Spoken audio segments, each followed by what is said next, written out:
Fair. Everywhere, covering your neighborhood and across Southwest Florida. This is Wink News at 4. Back to breaking news now. In the new information, we learned about 2 officer-involved shootings in Charlotte County. Both happened in the last 3 weeks, and both were deadly. An April 1st standoff between Charlotte County deputies and a man threatening suicide ended when he pointed a gun at deputies and they opened fire. The March 30th shooting involved a suspect that deputies knew well. Sheriff Bill Promell says Matthew Cross had a history of mental health issues and a long rap sheet. In that case, deputies say Cross murdered a man before he was fatally shot by deputies and Northport police. Wink News reporter Brinkley Hill spoke with the victim's family. And she joins us now live. Brinkley, you learned what led up to this shooting. That's right. Today, I was able to speak to Charles Anderson III as he cleared out his late father's Port Charlotte home. He told me that he spent the last week or so planning for the funeral and asking why this happened.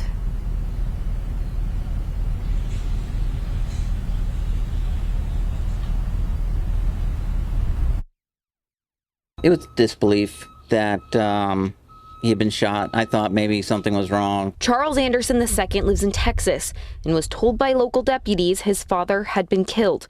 While he didn't know Matthew Ryan Cross personally, the Charlotte County Sheriff's Office said his father did. He is familiar with Ryan Cross, as Ryan Cross is a friend of another individual who lives in the residence. And a couple weeks prior to this, Mr. Anderson had told him that he was no longer welcome at the residence. You said he's dead? Okay, who has the gun? In 911 calls that were just released, you can hear the 2 people begging for help. He's gonna bleed out if you guys will get here. Okay, I understand that. The callers identified Matthew Ryan Cross as the shooter.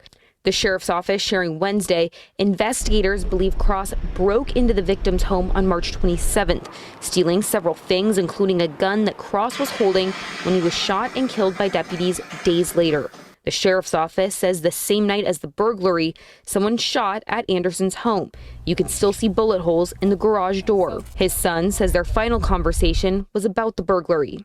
He asked me to call up one of the detectives who was handling the burglary case. And I just texted him back, and because I was at work at the time. And I think that may have been the time he had gotten killed.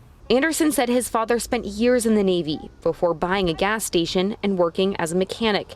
He was 19 when his dad pushed him to join the Navy, saying he was going to sell the gas station. He wanted me to experience the world, not Port Charlotte. I'm grateful he did. You know, like I said, I made a career out of it, did 20 years. Anderson's funeral is scheduled for Monday at a Sarasota Veteran Cemetery. The Anderson family will be there as they continue to search for closure.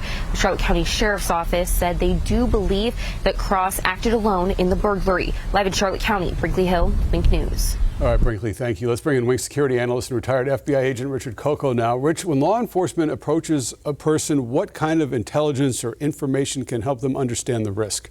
Great question, Chris. And we actually had a good example there in Brinkley's story where you saw the 911 operator asking some questions to the caller. And they were getting some information. One question I heard was, who has the gun now? And police, when they're responding, they're getting that information from the 911 person. That's very helpful. And we heard the sheriff say that it was a dangerous situation they were going into.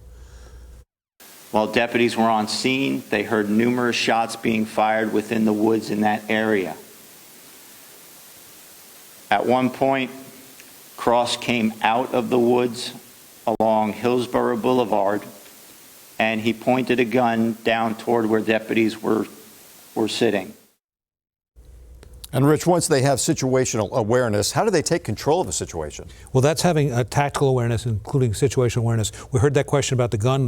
The sheriff said they knew the person was coming out with a gun. So you know that the deputies got out. They already had their long guns ready. They had their cars positioned so they could protect themselves. Things like that. That comes back all the way back to training from the earliest days in the academy. And these deputies did everything that they were supposed to do. So given that, is there any likelihood that they would face any kind of discipline at all? I don't think so. I mean, we saw the shoot. We saw the sheriff describe it. These law enforcement officers did the thing we call action versus reaction. They're not going to wait. I mean, the man came out first pointing the gun at himself, but as soon as he pointed the gun at the deputies, they fired that shot. They waited. They gave him a second while it was pointed at him. But once they saw that gun come towards them, that's action versus reaction. The investigators will have to finish the investigation, but at the end of the day, I don't see these officers facing any discipline. All right, Rich, thank you very much. Thanks for the insight. Meantime,